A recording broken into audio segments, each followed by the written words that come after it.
for the opportunity to share this critical information on the well-being of low-income households at this time. Okay, so for those of you who don't know Propel, we are a company that builds technology that helps low-income Americans improve their financial health. And we are the creators of the Providers app, which you can see here on the left. Any person with an EBT card can link their card to the app and see their EBT card balance at any time. Users can also track cash benefits or income side by side with those EBT benefits in the app through our debit card. There are also opportunities to save on things like food or get discounted internet and apply to jobs. And finally, we have something we call the Benefits Hub that keeps users updated on the latest changes to benefits programs. Today, I'm going to present some findings from our monthly household pulse survey, in particular, the January and February surveys from this year. And this survey mixes multiple choice and open response questions, and we get about 5,500 responses each month. It runs for the first couple of weeks of every month, and all the respondents are EBT card holders. Just to give you a better picture of who the population we're surveying is, here's a little peek at who Providers users are today. We currently have over 5 million monthly active users. So we estimate that's about 1 in 4 households on Snap. It's available in all 50 states and in Puerto Rico, Guam, and the Virgin Islands. Our users do differ from the overall population of Americans receiving Snap in some ways. The majority of our users have kids under 18 in the household, and an overwhelming majority of our users are women. But as opposed to a lot of national level surveys, we really zero in on the lowest income quintile of Americans. So what we saw at the start of this year was a troubling spike in food insecurity. Households reporting eating less were up by 7% from just December to January. Households reporting skipping meals were up by 8%. Households reporting visiting a food pantry in the last month were up by 8%, as were those that reported relying on others for meals. So, and we didn't see these numbers drop very substantially in February. So it's a bit of a sustained trend. Zooming out a little bit, these indicators have been rising since the summer. But if you look all the way to the left on the graph, we've been surveying on these points in the same way since September 2020. That's as far back as we can compare. So things aren't quite as bad as they were at the start of the pandemic, but they have been rising. We also saw that spending on food beyond benefits reached a new high in the history of the survey in January. It's been pretty high throughout the period we've been surveying for, as you can kind of see here, but it did increase substantially from December to January and didn't drop too far down in February. Just to pause for a moment and focus on users with kids, they consistently spend more on food beyond benefits, and we've seen this throughout the history of the survey. So we can imagine that they're in particular being, squeezed pretty tightly in this situation. So why is this happening? Well, we have some ideas. One of them is inflation, which has been a big topic of national conversation, and we started asking our users about it. We asked them to compare how much they spend on their basic monthly food purchases, non-food purchases, transportation, and utilities, compared to how much they spent on these things a year ago. And food purchases were where the most users were seeing rising costs, followed pretty closely, almost exactly, by non-food purchases, and then a bit less so on transportation and utilities. A user here from Texas told us, "I noticed the inflation in the price of gas and the cost of food. I don't receive enough food stamps monthly to pay for me and my son. I struggle to buy food and clothes for us. I have to spend an additional $100 to $200 out of pocket, and that takes away from other bills, thus risking my electricity and housing." So not getting enough to cover food takes money out of other really important household budget items. Another reason why we might be seeing increased hardship at the time, we think could be that other benefits that have been reaching families have been decreasing. Unemployment benefits in particular, this graph here shows what percentage of users say they are receiving unemployment benefits currently, and it's dropped quite dramatically. And people who are working reported really high levels of missing work due to illness. Almost a quarter of our users who are working said that they had to miss work due to illness, COVID or otherwise, in January. That was a 43% increase from December. And it dropped down maybe to 21% in February. So it remains pretty high. And it's something that disproportionately affects users of color. I mean, another big thing that happened between December and January was that a benefit that a lot of our users were receiving, the monthly child tax credit payments, ended. We tracked the impact of these payments really closely, and we saw that just every month, users who got these payments were less likely to experience food, financial, and housing insecurity, as well as material hardship. We asked our users in February how the previous month's budget had gone without this source of income. And here you can see one user from Alabama told us, extremely tight. I had to sell belongings to make it through the end of the month. I don't know what I'll do when the SNAP emergency allotment and internet assistance ends. I'm a single mom of 3 on Social Security, and they just increased my rent. Another user here from Texas told us, not so well, days without pull-ups or skipping meals for myself, not my kids.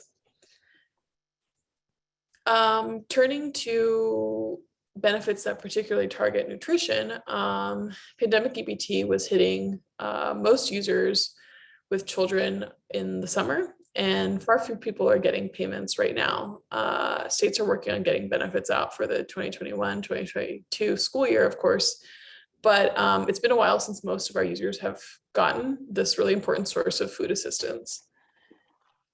Thankfully, the majority of states are still giving households more in SNAP benefits than they would ordinarily receive every month.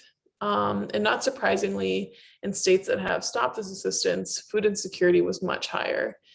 And we have the ability to kind of have a comparison group now, right? So 64% of users in states that have ended this maximum allotment, 64% of users in those states reported spending $100 or more on food beyond benefits, compared to 55% in the rest of states. 53% of users reported they didn't have or were running low on most things they needed at home, compared to 46% of users in the rest of states. 45% of users reported they were eating less, compared to 38% of users elsewhere. 35% said they were skipping meals, compared to 29% in states that still had this assistance. And finally, 22% reported visiting a food pantry, compared to 19% in the rest of the states. So continuing to have this assistance really makes a difference, even at a time where we're seeing really high food insecurity. And I'll just end by saying that our users are acutely aware of the fact that these additional benefits could come to an end and leave them in a really tough position. We asked users in January what they were looking forward to in the new year, what plans they had, what they might be excited about or concerned about. And the worry about pandemic-related help coming to an end was definitely top of mind for a lot of people. One user from Pennsylvania told us, "No, I'm just worried that the extra food stamps you're receiving will stop and fall from over 450 down to 20 we originally get. With the price going up on food and gas, I don't have enough money left out of my check for extras, such as much needed food." And another user from Kansas told us, "For figuring out how to stretch our money further. When SSA goes up, all my bills go up to make sure they get their share. I get poorer every year and benefits don't cover the deductions. Have not received the child tax credit, even though I'm told I qualify." I will pause there and pass it back to Andrew. Wow. Well, that is really powerful data. So we're gonna hold questions to the end, but I saw a question from Danny Mintz, and again, just for those of you who have joined, we are really interested to hear your reflections, whether they're state or local reflections based on what Julieta just offered up, as well as I'm going to turn over here to Kelsey, and then I'll be presenting shortly as well. feedback on what we're offering up. So please be active in the chat as you have questions, reflections, and just tee up Kelsey here. So here are a couple of questions again that we have in case that these inspire thoughts. Have you seen increased evidence of food insecurity over the past couple of months in your community, similar to what Julieta just reported? How are you thinking about addressing hardship as pandemic-related benefit expansions begin to unwind? Or if they already have in your state, what has that meant? We obviously heard from some provider users. We know that there are folks on the line today from direct service organizations, legal aid, advocacy, elected officials. So appreciate the diversity of perspectives on these questions. As well, one thing I know a lot of us have been talking about is, keeping this issue salient. Obviously, it's real on the ground, but there, oftentimes can be fatigue around, with all of the headlines around hunger and food insecurity in early 2020. 2 years on, what successes and challenges have you had keeping hunger, keeping hardship top of mind for policymakers and other stakeholders? So please don't limit yourself to those questions, but those may spark some of your thinking, and I appreciate people sharing in the chat. All right, so I am going to kick it over to Kelsey to give us an update on PEBT. Thanks, Andrew. And I apologize if you hear a dog whining in the background. She is a new puppy and she is a handful. So I'm going to get us started on PEBT. First, we just want to stress how much PEBT has been a lifeline for families. The program itself provides an EBT card to purchase food at retailers that accept SNAP, and it's designed to provide nutritional resources to families when schools have been closed or operating with reduced attendance or hours, or when students have been absent due to COVID-19. The Brookings Institute found that in 2021, PEBT decreased food insufficiency in SNAP households by 28%. So that is a very large portion of families that have been positively impacted by PEBT. Next slide.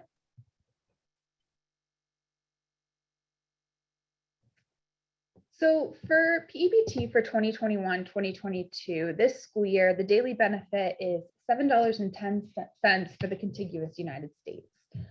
States are being asked to address quarantining students and those with COVID-related absences, in addition to school closures and virtual students who are still enrolled in NFLP schools.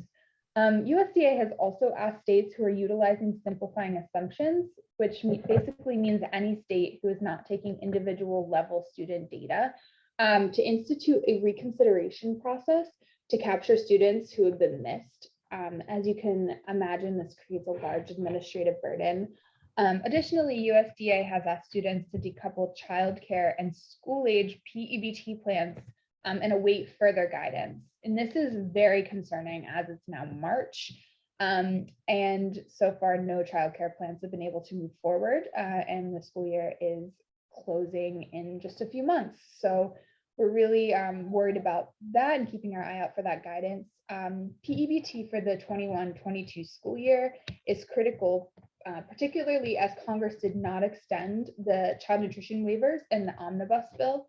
The waivers are set to expire on June 30th, and in order for states to utilize summer PEBT, they must have an approved school year plan. So they must have a school year 21-22 PEBT plan in order to get a summer 2022 PEBT plan approved.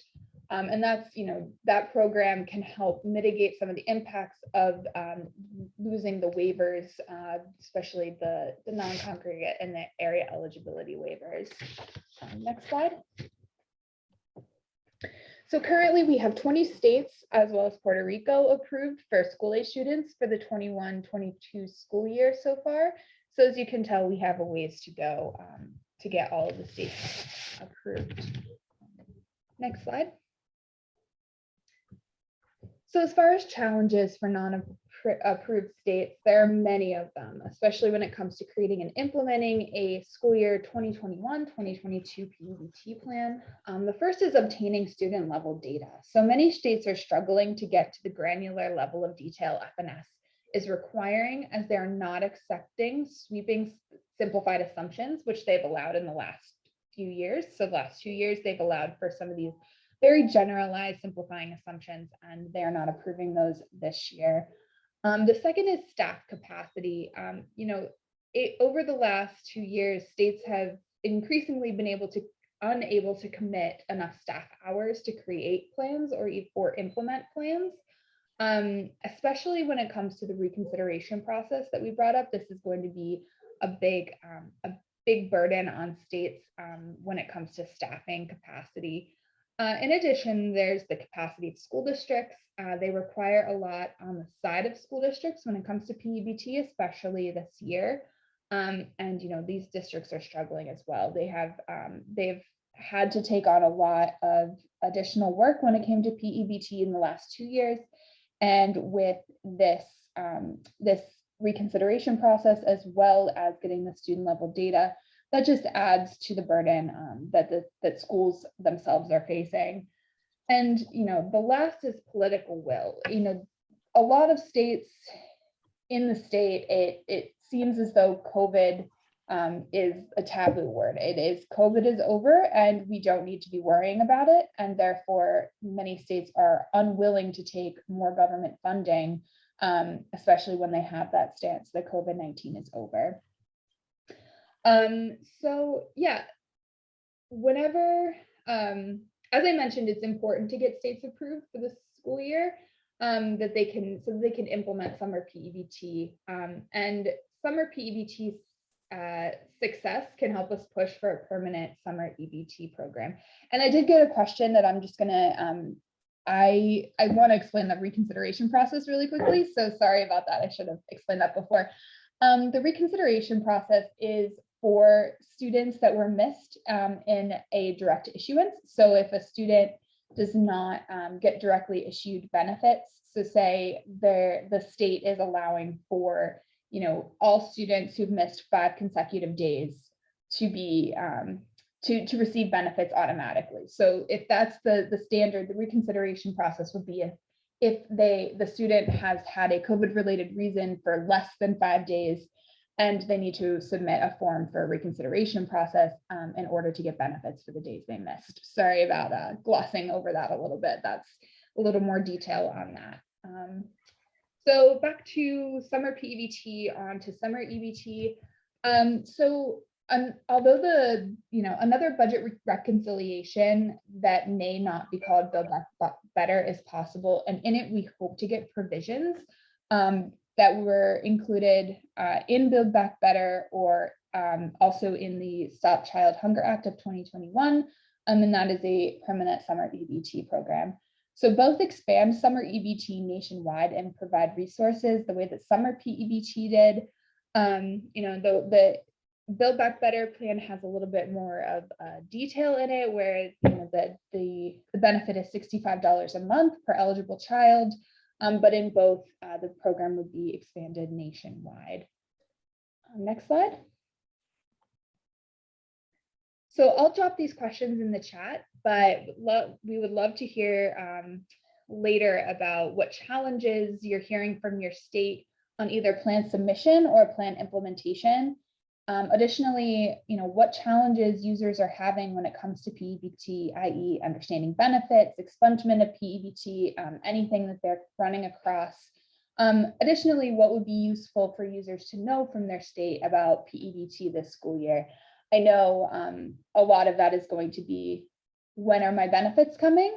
That is something that, we're not quite sure, like it depends on your state, but that's definitely something that we have, that states are aware of, and we're hopeful that they'll be able to push that out. So I'll put these questions in the chat. Andrew, you can take it back.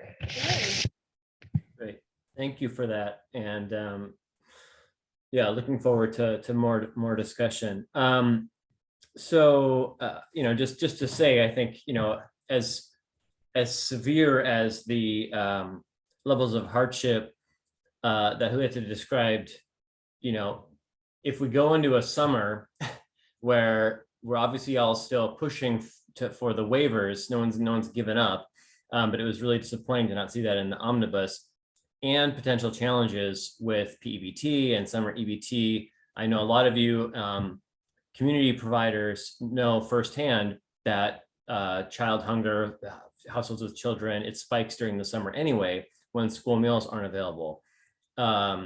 And so again, please, drop anything in the chat relative to what you're seeing locally, or frustrations, opportunities that you're seeing related to PEBT. So turning to SNAP, and I'll be brief here. SNAP is just a critical program. It certainly was before and has been during COVID-19, and will remain that way coming out of the pandemic.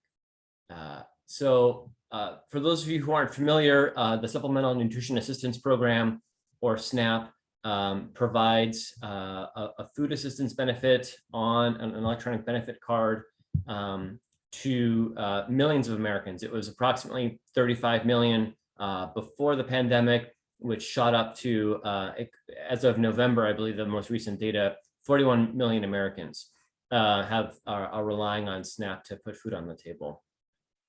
So it's fighting hunger, it's improving health outcomes, and it's a critical part of the food economy. SNAP is a public-private partnership that enables households to go purchase groceries at stores in their community, and so bolstering their local economies. The reason why SNAP was able to expand, and I think it's just worth commenting on, is the fundamental entitlement structure of the program, so that whether it's a recession or a pandemic, that SNAP is there for anyone who can demonstrate need for the benefit. And that is just critical for us all. I know a lot of you were deeply involved in work to protect that structure of the program over the last several years. And it's just incredible to think if we'd had something like a capped block grant in a way that would have prevented SNAP from responding in the ways that it had. And I know lots of you have put in lots of local work during the pandemic as well. So our gratitude to all of you. So just a few pieces about expansions during COVID-19. Benefit adequacy is just a fundamental issue for FRAC when it comes to SNAP. We want to see a more adequate benefit. Obviously, the provider users, we heard directly that they need additional food assistance. So some of the key features during COVID-19 for several months, thanks to the American Rescue Plan and the Consolidated Appropriations Act, there was a 15% boost during most of 2021. And then in October of last year, the 15% boost sunset, and the USDA, following the 2018 Farm Bill, updated the Thrifty Food Plan, which is the permanent underlying math behind SNAP benefit allotments. And on average, those went up about 21% for SNAP households. So a long overdue. It had been 45 years since the Thrifty Food Plan had been updated, and was badly out of date. So a critical improvement made, and that one is not temporary. So, but some temporary features were the 15% boost, and then the emergency allotments, as Julieta already spoke to, thanks to the hard work of lots of folks on this line and others. Approximately 40 states and territories have the emergency allotments still in place. And we know that that is tied to the federal and state public health emergencies. The federal being extended at least through April 15th, and the federal government committing to at least 60 days notice if they're going to unwind that. So some uncertainty there, but potential extension, there's just some unknowns at this point. But I think it's really telling that a lot of the provider users are aware that this is temporary and could end in the coming months. In addition, some important eligibility expansions for college students. So two types of eligibility expansions out of the Consolidated Appropriations Act. Students that have a zero expected family contribution on their FAFSA or receiving the maximum Pell Grant, or who are eligible for federal or state work study. They don't actually have to be working in a position. We know that's often positions aren't available, but as long as they're eligible. And that's been a critical source of SNAP access for college students. I mean, just all of the disruptions on to higher education with campuses going remote and other challenges that those populations have faced. As well as the suspension of the 3-month time limit.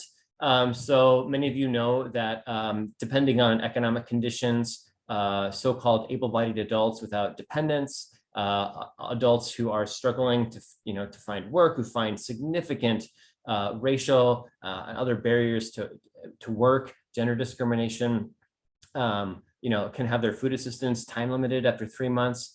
And so that thankfully was lifted nationwide and will return unless areas can be waived due to high unemployment coming out of the federal public health emergency. And finally, administrative flexibilities. So some of this gets a little bit more in the weeds, but things that have really made a difference in streamlining SNAP access, especially given the fact that lots of offices have been closed for good reason during the pandemic. So things like not having to record the telephonic signature, which again is in the weeds, but it really has made a difference in allowing the caseworker to just annotate that and getting around some of the technology barriers, as well as extending certification periods and other reporting requirements, not interviewing all households if the mandatory information has been provided. Some things that we think are good ideas no matter what, and hopefully can be built upon coming out of COVID-19. And a shout out to the Anti-Hunger Policy Conference. If you registered, that those recordings are still available, and the USDA session on SNAP spoke to some of those administrative flexibility issues. So I point you to that if you're interested.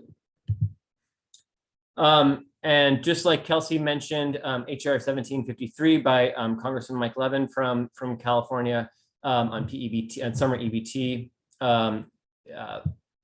Many of FRAC's priority bills would address not only the temporary provisions that could sunset at the end of the public health emergency that threaten a hunger cliff, but would make permanent improvements to the program. So I just want to shout out a few of these. HR 4077, Senate Bill 2192, closing the Meal Gap Act.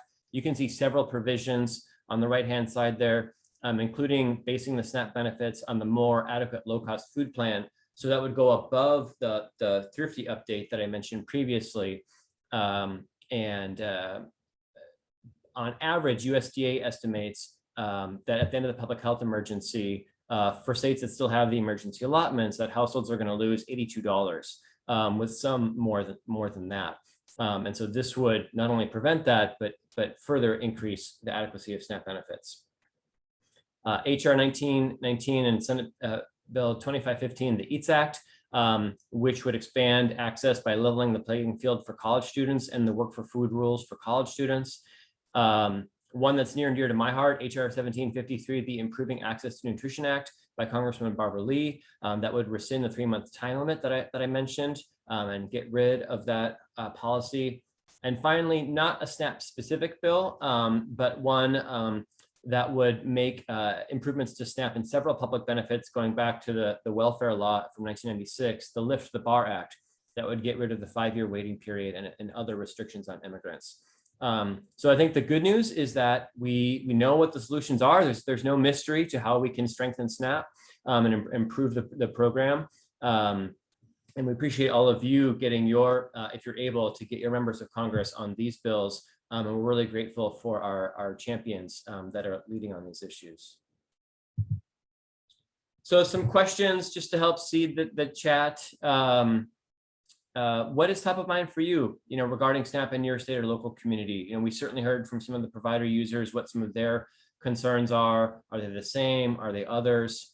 And your reflections on how policies in those priority bills I just mentioned, would strengthen SNAP in your location, or are there others that you're looking to strengthen? You know, the 2023 Farm Bill is coming up, so that might be an area where people are looking to make progress. So that concludes the presentation portion, and we are hopeful to have some Q&A or some interactivity at this point. And to be honest, we sort of debated, you know, what the best way to do that, knowing that we are really thrilled to have 100 people on.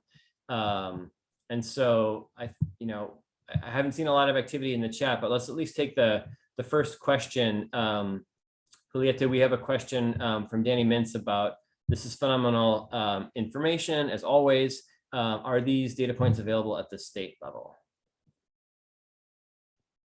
Yeah, thank you for the question. We do ask users what state they live in. So in this monthly survey, so we do know that, but the state level insights that we could provide are pretty limited, just because depending on the state, there can be just really very few responses.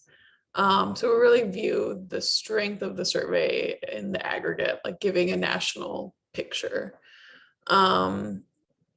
Yeah, so I think I'll leave it at that. We do, but it's not something that we generally share, just because there's not a lot of power to those numbers. I have a follow-up question to that.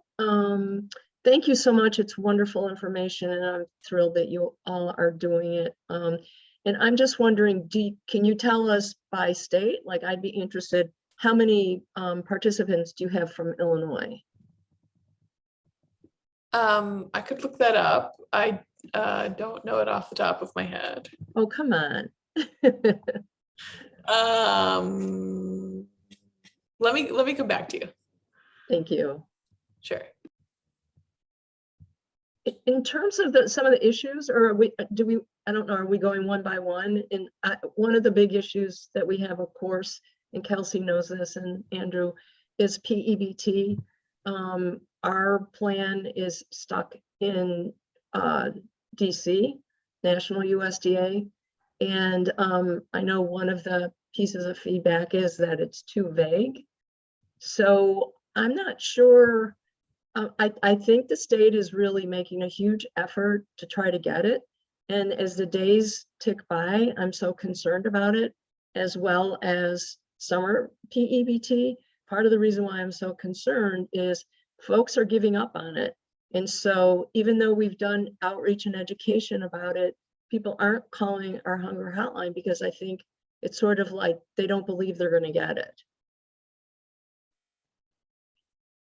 I can speak from just one anecdote, and then I want to turn over to Kelsey, where the same thing happened to me last year in my old role as a California-based advocate, where people asked for months about when they were going to get their PEBT, and they eventually gave up contacting me because, you know, it was so delayed, and now we're headed down some of the same tracks. So yeah, Kelsey, I appreciate your response. Yeah, I mean, I understand, and I feel for you, Diane. I mean, there's a lot of states right now that are in that same position. You know, I think when it comes to continuing to engage people, really all that we can say is, you know, get different groups in your state. And I know that you've already done this, Diane, but like getting different groups in your state involved, you know, PTAs, PTOs, reaching out to anybody in the National Grocers Association that you can, just trying to get as many groups involved as possible, just to elevate the issue and keep it on people's radar, is really what we're hoping for right now. As far as the, you know, your plan, I obviously don't have any more information than you do about where it is and what's going on with it. But we're just going to keep fighting. We're going to keep fighting for all of these plans to get across the finish line so we can get summer PEBT out. We're going to do all we can. So I guess what I was thinking, that perhaps since you've worked with so many states and you have more of an aerial view than I do, are there specific things, like saying it's too vague, that another plan maybe has that was approved? I mean, I was interested in seeing what another state's plan where they talked about they weren't including like one of their major cities in terms of the expectations about the number of kids or the participation rate. So I'm just wondering if there are some of the suggestions from states that got good feedback or actually got it passed right away that might be helpful. Because again, I feel like the will is there, but it's just, I think they don't know where to go with the answer that they got. They're trying. Yeah, so let's set up a meeting with us. Since there's so many questions in the chat, I definitely want to talk and dive into this more with you. But as far as the whole group, when it comes to that's like trying to come up with some ideas for your state, let me pull up, we have a simplifying assumptions TA document that can help get states started. I know that we've already sent this to you, Diane, but for the good of the group, I'll post this in the chat. This is the simplifying assumptions that other states have utilized so far in their PEBT plans. It can sometimes just help get a state jump started. So yeah, Diane, if you want to reach out to me, we'll set up we can set up a call sometime next week. Thanks, Kelsey. Yeah, and I would just say that in general, we might tend to take more of the questions right now that include Julieta's perspective. Just we appreciate her valuable time, and Kelsey and I are available to all of the network and partners. And Diane, thanks for all you're doing in Illinois. We appreciate you. So just on that note, I want to take the question from, I'm going to get your name pretty badly, Imtiaz Hossein, regarding the household food insecurity survey. Where do you see the major convergence or divergence in the results from the Census Bureau's Household Pulse? Also, will the presentations be shared? So we are recording and we'll share it. And I think we're going to be able to share the deck as well. But Julieta, thoughts on the Census Household Pulse? Yeah, let me also pick up a couple other questions I saw. To Great. close the loop with Diane, we have about 405,000 users in Illinois. So it's a big state for providers. So a lot of people, SNAP households in Illinois are using the app. Great. Yeah, and then I saw someone else ask about the survey language, and every month since for a year now, over a year, the survey has been available in English and in Spanish, as is the providers app. But yes, to answer the question about how our survey compares to the Census Bureau's Household Pulse survey, unfortunately, I don't know. We have not had the capacity to do some of this comparative work to kind of see how this subset of Americans are doing relative to, an overall nationally representative survey. I think there could be some interesting insights there, but yeah, unfortunately, I can't speak to it now. But like I said, something I always try to remind people of when you're looking at some of these, like the census data, what's unique about the work that I present on or that we have at Propel is that it's really focused on pretty low income people, and a nationally representative data set is generally not containing so much. I'm curious for your perspective, and then I might answer as well as Kelsey, if you're interested. The question from Sandra Ripinto: how can I help as a registered dietitian? Are meal plans needed that meet nutritional needs within the parameters of the monetary SNAP benefits received by families? You're directed at me. I can go first. I don't mean to put you on the spot. I mean, I have some thoughts, but I'd be curious in your thoughts as well.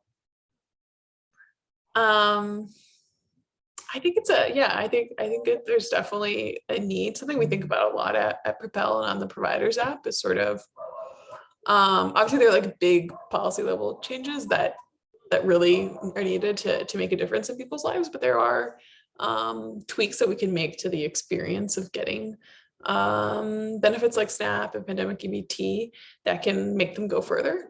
People being able to check their EBT balance pretty easily, before going to the store, in line to check out, we've seen makes a difference in making that dollar stretch. I think the same thing is true of what you're mentioning. Like, if it's possible to make it easier for families to shop in a way and prepare meal plans in a way that like they're using like the lowest cost items to create like the most variety of meals. I definitely think that could be useful. Something that I've heard, and we talk to some families. We've been talking to some families every month. We talked to them for about 7 months. They're all families with kids, and it was about kind of exploring the impact of the child tax credit payments. And we asked them about how they were responding to inflation, for example, back in November. And people were saying basically, we're buying less brand items. Some people were like, we're only buying stuff that's on discount, that has a coupon. If it doesn't have a discount or a coupon, I'm not buying it. That's maybe another element to think about in terms of trying to give people tools to stretch money further. Is that's something that they're thinking about. I appreciate that. I'm putting in the chat a link to the fantastic work done by the USDA on the Thrifty Food Plan update. So I commend anyone who hasn't looked at it to go there. And glad that you can hear us, Sandra. So what I would say is that the survey that they did, part of the work that they did to update the Thrifty Food Plan was to have listening sessions and listen to SNAP households, much like Juliette is able to listen directly to the provider's users.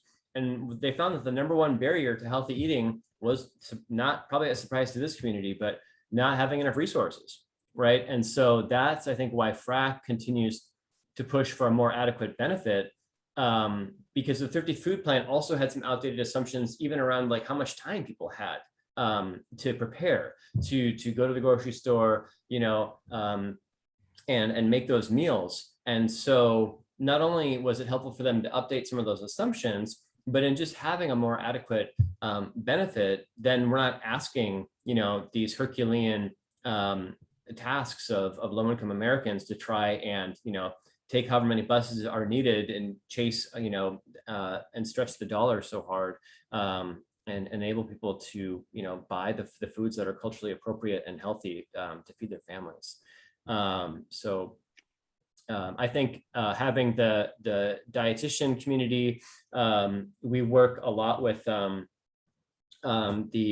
American Academy of Dietitians, I forget the exact name, forgive me, who have been real partners with ours on improving benefit adequacy. And so that voice can be really important, and uplifting all of the data around how SNAP access improves health is always helpful. Juliette, I want to make sure we get to a question that's directed at you from Hannah Rule around, has the platform ever been used to field state level surveys? Sorry. Yes, I was looking at Hannah's more recent question too. Oh, okay, great. Has it been used for that purpose? Yes, on a very limited basis. So not too much. I mean, there's just a lot of things to weigh when surveying users who decided to invest in this monthly survey, because we think that it provides invaluable information to partners, but to also us to understand what's happening and address the challenges that families are facing. But we also have limited, will for people to complete surveys. We don't want to over survey too much, ask for too much of their time. So that's the thing that we're weighing. So it has been done, but on a very limited basis. But your second question here, I think, in terms of what to communicate, what's most important to communicate with families about the loss of benefits when the state of emergency ends. Is it okay if I answer that? Please do. Yeah, I'm interested to hear your I think that what we've heard from users in terms of benefits and the expansion of the inverse expansion of benefits that happened in response to the pandemic was that the communication was hard. People didn't know what was happening and didn't know what to expect. It was like money was hitting EBT cards suddenly, and we follow Facebook groups that focus on this, and there's a lot of people sharing screenshots actually of our benefits hub and what we say about what's happening with the emergency allotment or pandemic EBT. So I think there's a great vacuum for information that's like really easy to understand and specific to as much as possible to your state or your locality. We only go as deep as the state level. So I think that communication period is really important, and as soon as possible, letting people know that this change is happening, because they need to be able to plan ahead, right? Even if there's not enough resources to really make it work without the additional SNAP, knowing as far in advance as possible can help people prepare. Because we saw like the opposite happen when expanded benefits were hitting families, EBT cards, like that was excellent. But if they didn't know to expect it, it did limit how useful it was. And people were afraid to spend the benefits because they didn't know what it was and if they would have to pay it back. So I think communication as early as possible about what specifically is going to happen is key. Yeah. And again, just to say one scenario that could happen, and we don't know, right? But one thing that could happen is on just a few weeks, April 15th, we could get the notice that the federal public health emergency is no longer going to be extended and that there are 60 days. And so that is essentially as soon as states would have to start to unwind the emergency allotments and some of the other policies. So there's that just really critical layer of communication around just what's going on. What does this mean that we had to put out there? And I know that when communicating with households, there's a lot of people who have more expertise on this than me, but for those channels where you're able, whether it's through SNAP application assisters or legal aid or others, one of the most helpful things to do is to make sure that folks are maximizing their deductions so that they don't crash all the way down to, the minimum benefit or just to maximize that benefit, whatever it can be coming out of the EAs. So if your state has the standard medical deduction for households that can qualify for that, to maximize their shelter costs, their adult or child dependent care costs, their child care, or if they have an older adult who has adult day costs, to be maximizing all of those types of deductions is important. And that's challenging because it takes families time to get that information. It's not always clear what they're eligible for. So folks can definitely get in touch with me for more information, but it's definitely not too soon to be meeting with your state SNAP agency and trying to figure out what that plan could be, because like Julieta said, it's just not that far off. I wanted to just acknowledge what Chloe put in the chat. I know that FRAC, much like other national partners, are supporting state advocates. Thank you for sharing that. And we just really appreciate what folks are doing to protect and strengthen SNAP at the state level. And again, if there are ever any requests for technical assistance, please reach out to me or to Ellen Vollinger. We know that can make it even harder for families to access the federal benefits to which they're entitled. Madison West asked about timing for child nutrition or Farm Bill. So I'll let Kelsey answer child nutrition. For Farm Bill, I think what we have heard fairly consistently at this point is that, and again, we did a whole Farm Bill 101 session at the Anti-Hunger Policy Conference. It's kind of a whole topic unto itself. But the Farm Bill is the legislation that reauthorizes SNAP and other nutrition programs. I shouldn't phrase it that way. SNAP is permanently authorized, does not need the Farm Bill to be reauthorized, but the Farm Bill happens every 5 years and reauthorizes a number of farm programs as well as nutrition programs. And so there will be hearings this year, and then activities likely to increase next year. And so, especially with the end of the public health emergency and possible hunger cliff, it's a really effective time to be messaging why we need to protect and strengthen SNAP in the Farm Bill. Please push those pieces of legislation if you're able, that would make those permanent improvements. And there is a hearing in the House soon next week. For anyone who's interested, you can go to the House Agriculture Committee's website. But Kelsey, what about child nutrition reauthorization? So child nutrition reauthorization, again, we're not 100% sure. it is happening.